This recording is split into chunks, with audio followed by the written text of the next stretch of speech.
given hormones at a young age or encourage surgery doesn't mean that's anti-trans. That's someone's experience. And Kelly Dodd is against and has been very public. So says Rick.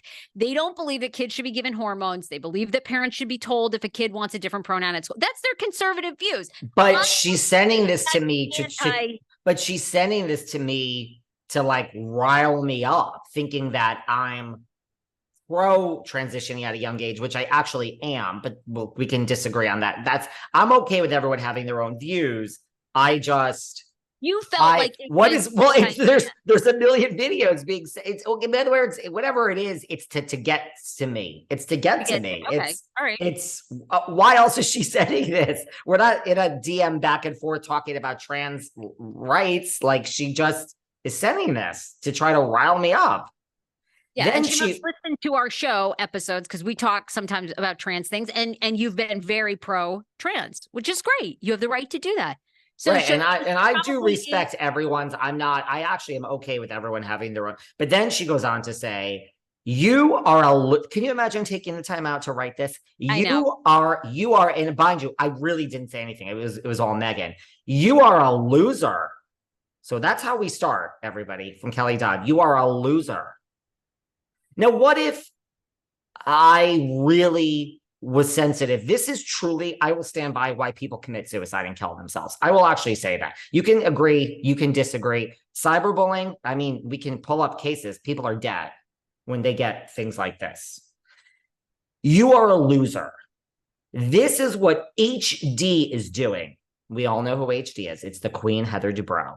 Oh, okay. She's obsessed. She's obsessed. You are a loser. This is what, I don't know what she means by this is what HD is doing. I don't think Heather Dubrow, when she sells her $55 million house and is living at, the Century where Candy Spelling lives, with $14 million and has now bought the other place, through Josh Alt. I don't think Heather Dubrow even knows you're alive anymore, Kelly. But you are a loser. This is what HD is doing.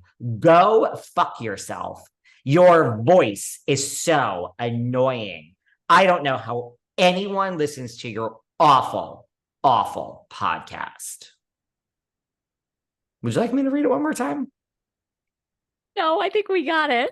Well, there are people listening. I mean, is this mic on? Hello, mic check, mic check. I think people are listening. So you have one of the highest rated pop culture podcasts in the world. So she's way, way, way off on that. And you're far from a loser. And okay, like that to me is like way too far that she wrote that. Like, that's crazy. She shouldn't be doing that. I mean, come on.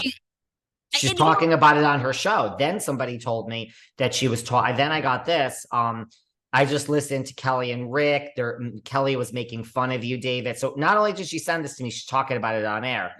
That's what she does on a daily basis, makes fun of people, making fun of the way you talk, how few subscribers you have. I hate to break it to Kelly. I think she was looking at YouTube, which, I mean, we do fine on YouTube. I have way more listeners to this podcast than the Kelly and Rick show. I can guarantee you that. You can 100%. Promise that. Yeah. 100%. I know that for a fact. Yeah. There's no, they're not even close. I guarantee. She called me a little bitch. She's like, she called you a little bitch, blah, blah, blah. And it just goes on and on and on. So, I mean, okay, Kelly, my response is, I'm sorry that you're so bothered, girl. You got to get a thicker skin. On this show, like, I wish we could interview them at The Quiet Woman and just have Rick and Kelly try to like berate us to our faces. It'd be so good. Wouldn't it be great? We should reach out. I'll reach out to her and go, Kelly, I know you and David are feuding, but how about if you and Rick and David and I had dinner at The Quiet Woman and recorded it? I got nothing against, like, I really, I am done. It's just amazing when you're just done fighting with, I'm done. You can't get to me. I'm sorry, Kelly. But you will be talked about again on this podcast. I will ask everyone about you. And they're probably going to say how much they hate you and how vile you are. And it's not me. So bring on the hate, girl. I hope your day gets better, Kelly. I hope it does. And you have very tough skin. Thank God. I don't know. Is this really bothering you? I hope you're okay. Are you okay? It's not bothering me, but I'm telling you, it really is. If someone gets that times people are dead in this world. You can say what you want. This is truly, people take their own lives over this type of stuff. They do. No, I agree with that. And, I think it's like you said, I think it's fine if you are like, look, I don't think kids should have hormones. I think parents should know their pronouns. I think that's fine. Going inundating somebody's inbox that's sort of pro-trans without a explanation. Like if she sent you a video and she goes, look at this person who was given hormones at 14. Like, how can you agree with this, David? Like, okay, fair enough. She's basically asking you, like, how can you justify this, right? And it gives you a chance. It's like a civil thing. But spamming your inbox with videos, I mean, does seem like she's doing that to like bully you into like, do you see what you're doing? I mean, that does. I mean, that's like Well, then lot. to tell me to go fuck myself after Meghan says this about her, it's like girlfriend is bothered.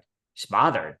And that is surprising. It's not surprising because we've both worked with stars of all levels now for a long time. And I can promise you guys listening, they read everything about themselves. They follow every blessed thing. And right when you think you're doing you're putting out a podcast that not 4 people are going to give 2 rips about, they're listening and they care what you say. They care who you're with. I will never not ask about Kelly if it's RHOC. That is what this audience deserves. We're not going to tailor our show and have people off limits because Kelly is a bitch. You know what I mean, Sarah? You know who's not having a good day? Who? Well, a good week. I mean, we found out very recently. Speak. Carl and Lindsay. Oh my God. We got something to talk about here today.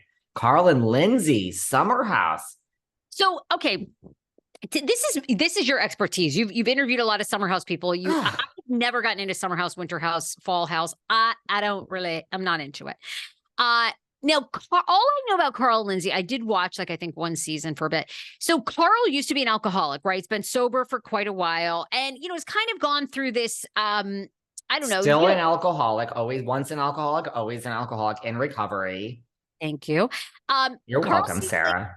He's gone through some growth. Like he wasn't sure he wanted to be on this show, which of course happens, I think, when you go through a life event and recovery, you're looking deeper, right?